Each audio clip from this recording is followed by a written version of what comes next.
Greetings everyone, welcome to our channel Student Station. இது வரைக்கும் நம்ம சேனலை சப்ஸ்கிரைப் பண்ணாதவங்க ப்ளீஸ் சப்ஸ்கிரைப் பண்ணுங்கள். இந்த வீடியோவில் 7th ஸ்டாண்டர்ட் தமிழ் டேர்ம் 1 இயல் 2 அப்படியே நிற்கட்டும் அந்த மரம், இந்த கவிதை பேழையோட மன வரைபடம் கேட்டிருந்தீங்க. அப்படியே நிற்கட்டும் அந்த மரம். ஸோ ஒரு மரத்தை பற்றின ஒரு கவிதை தான் இது. இதில் வந்து பார்த்திங்கன்னா ஊரோட வட திசையில் ஒரு மரம் இருக்கான். அந்த மரம் வந்து இவரோட 5 வயதுலேருந்து 50வது வரை வரைக்கும் பார்த்துக்கிட்டு இருக்காரு. அது இன்னமும் அதே மாதிரி தோற்றத்தோடு தான் இருக்குது அப்படின்ற மாதிரி சொல்லியிருக்காங்க. தன்னுடைய தாத்தாவோட தாத்தா காலத்தில் நட்டு வச்ச மரம் அப்படின்ற மாதிரி தன்னுடைய அப்பா சொல்ல இவர் கேட்டிருக்காரு. அந்த மரம் அவ்வளோ வயசாகியும் அப்படியே இருக்குது. இவரோட 5 வயசில் பார்த்த மரம் இப்போ 50 வயசு ஆகுது இவருக்கு. அந்த மரத்தை பார்க்கும்போது அப்போ எப்படி பார்த்தோமோ அதே மாதிரி தான் இருக்குது அப்படின்ற மாதிரி சொல்கிறாரு. ஸோ எவ்வளோ பழமையான மரம், அவங்க தாத்தாவோட தாத்தா காலத்தில் நட்டு வச்ச மரம்னு சொல்லிட்டு அவங்க அப்பா சொல்லியிருக்காங்க. அப்போ எந்த அளவுக்கு அது வந்து வயது முதிர்ந்த மரமாக இருக்கும். அதே மாதிரி ஒரு மரம்னா வந்து பச்சை காய்கறிகள்லாம் இருக்கும். அந்த மாதிரி அந்த காய் வந்து கொஞ்சம் செங்காயாக பழுக்கிறதுக்கு கொஞ்சம் முன்னாடி செங்காயாக மாறும் போது அது அப்படியே ஒரு மாதிரி அட்ராக்ஷனாக இருக்கும். அந்த கலரு மரத்தை பார்க்கும் போது அவ்வளோ பரவசமாக நமக்கு ரொம்ப சந்தோஷமாக இருக்கும், மன நிறைவாக இருக்கும். அந்த பச்சை கலர்ன்றது செங்காயாக மாறும் போது அந்த இலையோட கோலி குண்டு மாதிரி இருக்கும் இல்லையா, நாவல் பழங்கள் இதெல்லாம் இருக்கும் இல்லையா, அந்த கிளையில் தொங்கும் போது அப்படியே நாக்கில் நீங்கள் நாவல் பழம் மரம்லாம் பார்க்கும்போது அப்படியே நாக்கில் அப்படியே எச்சி ஊறும் இல்லையா அந்த நாவல் பழங்கள்லாம்.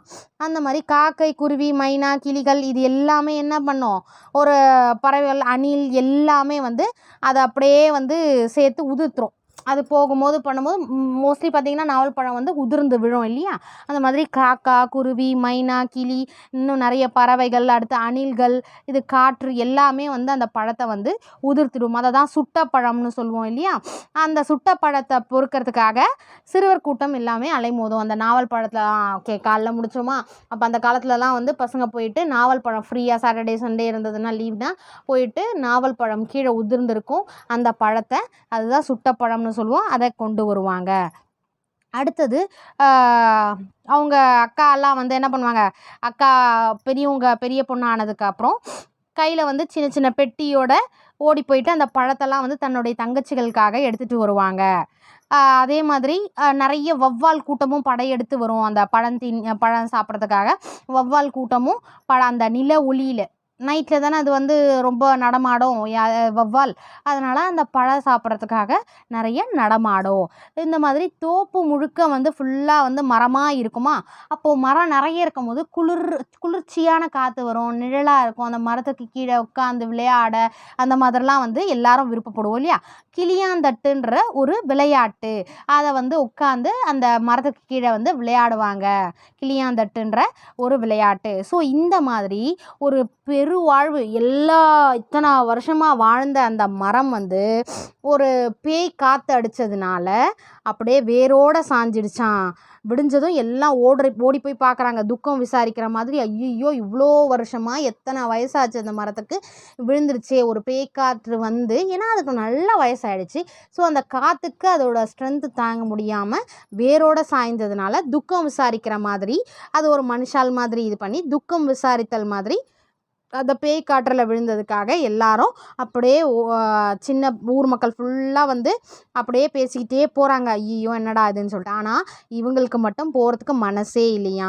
ஏன்னா என் மனசில் அப்படியே அந்த மரம் எப்படி இருந்ததோ அதை சாய்ஞ்சு அது வந்து இறந்ததை வந்து நான் பார்க்க விரும்பலைன்ற மாதிரி அந்த குளிர்ந்த எல்லா செம்மையான அழகான அந்த பூத்து குலுங்குற அந்த மரம் மாதிரி அது அப்படியே என் கண்ணில் நிற்கட்டும் அப்படின்னு சொல்கிறது தான் அப்படியே நிற்கட்டும் அந்த மரம். 5 முதல் 50 வயது வரை அவங்க தாத்தாவோட தாத்தா காலத்து மரம் காலம். பச்சை காய் வந்து செங்காயாக மாறும். அடுத்து நாவற்பழங்கள், காக்கா, குருவி, மைனா, கிளிகள் இதெல்லாமே கொத்திட்டு போகும்.